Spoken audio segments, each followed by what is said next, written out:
Шинэ парламентын гишүүд 7 дугаар сарын 2-ны өдөр тангаргаа өргөсөн. За тэгээд анх дугаар чуулган, ээлжид бус чуулган, тэгээд намрын чуулган гэдэг одоо өнгөрсөн цаг хугацаанд ер нь 4 гаруй сарын хугацаанд бид улсын төсөвтэй холбоотой асуудлуудыг хэлэлцэж байна. За үүнтэй холбоотойгоор маш олон одоо тийм бас алдаа завхарлууд гарч байна. За яаж ийн вэ гэхээр анхнаасаа ерөөсөө парламент ороод ирсэн цаг хугацаанаас хойш 2023 оны төсвийн гүйцэтгэлийг бол одоо өмнөх парламент хэлэлцээгүй байсан асуудлыг хэлэлцэж эхлээл ингээл асуудлууд үүсэж эхэлсэн тийм ээ. За тэгэхээр саяны одоо бас 2025 оны улсын төсвийг хэлэлцэгтэй холбоотой ч гэсэндээ маш олон асуудлууд гарлаа. За засгийн газраас бол одоо маш ийм том тэлэлттэй төсөв өргөн барьсан. За үүнийхээ бол одоо хийх боломжийг бол ээлжид бус чуулганаар батлагдсан одоо төсвийн тогтвортой байдлын тухай хуульд нэмэлт өөрчлөлт оруулах зэрэг асуудлуудаар бол одоо замыг нь зассан гэж хэлж болно. Тэгээд ингээд 2 жилийн дотор бол одоо улсын төсөв бүр ингээд маш өндөр хувь хэмжээгээр тэлээд ингээд ороод ирсэн. За хамгийн гол нь улсын хурлын одоо онцгой бүрэн эрх буюу одоо төсөв батлах эрх бол бас энэ удаад бол хангалттай хэрэгжсэнгүй учир нь Монгол Улсын түүхэнд анх удаа шахуу улсын их хурал засгийн газраас өргөн барьсан төсвийг ерөөсө тэр чигтэн шахуу баталчлаа.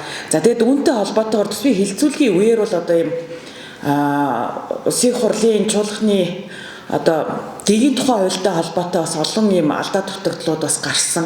За үүн дээр бол одоо жишээлбэл шинэ дэгээр зарчмын зөрүүтэй саналыг бол одоо байнгын хороод 2 хоногийн өмнө өгөх ёстой ч гэдэг юм уу те. За үүнийг бол одоо байнгын хороодын дарга нар бас юм харьцангуй ялгамжтай байдлаар авч хэрэгжүүлсэн ч гэдэг юм уу. За тэгээд дээрэс нь одоо үг хэлэх процесс төр ч гэсэндээ асуудлууд гарч ирсэн. За тэгээд дээр нь бол одоо эцсийн бүлэгт өнгөрсөн баасан гарагт улсын төсвийг хэлэлцэн батлахдаа одоо төхөөрөмжөөрөө биш одоо гар өргөж санал хураалаа шүү дээ. Тэгэхээр тэн дээр бол одоо яг хэдэн тооны гишүүд яг ямар санал өгсөн энэ төр мэдээлэл бол одоогоор хэрэггүй байна. За энэ мэдээллийг бол бас авахаар бол ингээд хандсан байж байгаа. Тэгэхээр бол энэ улсын төсвийн хэлэлцүүлэг бол туйлын хариуцлагагүй байдлаар явагдсан гэдэг утгаар нь бол одоо нийт ялангуяа улсын хурлын одоо мэргэжлийн байнгын хороо олох төсвийн байнгын хорооны дарга бөгөөд одоо энэ төслийг хилцүүлэхт бэлдэх ажлын хэсгийн дараагаар ажилласан даваасан дарга бол одоо улсын хариуцлага хүлээх ёстой гэж ойлгож байгаа гэж одоо бас бүлэгтэр санал гарч байгаа. За мөн дээрэс нь энэ төсвийн тодтголыг одоо оруулж ирэхтэй холбоотойгоор Арслан намын бүлгээс ямар байр суурь баримтлах юм бэ цаашид.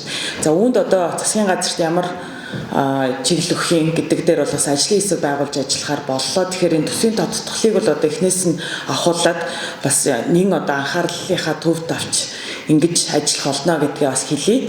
За тэгээд одоо үндсэндээ бол ямар нөхцөл байдал үүсэж байна вэ гэхээр ирэх одоо 2 сар тий 11 12 сард бол улсын хурал дахиад улсын төсөвтэй л одоо зурлах юм нөхцөл байдал бол одоо бас үүсэж байна л да.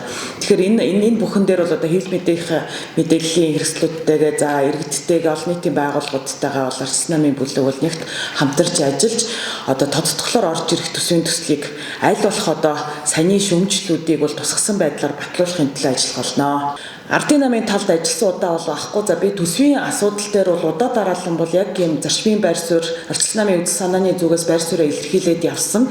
За хувь гишүүдийн оруулж ирж байгаа зарчмын зөрүүтэй саналыг бол аль нэгэн одоо их хурлын гишүүн бас заавал дэмжих албагүй. Яг тэгэхээр энэ дээр бол одоо бүлгийн шийдвэр эсвэл одоо бүлгийн одоо юм тодорхой яг юм үзэл баримтлалын хүрээнд гарсан шийдвэр байхгүйс учраас тэн дээр бол одоо жишээл хин нэгэн зөвхөн Арслан намын гишүүн оруулж ирж байгаа гэдэг утгаар нь бол бас заавал дэмжих албагүй гэж харж байгаа. Тэгэхээр улсын хурлын гишүүний бас бүрэн эрх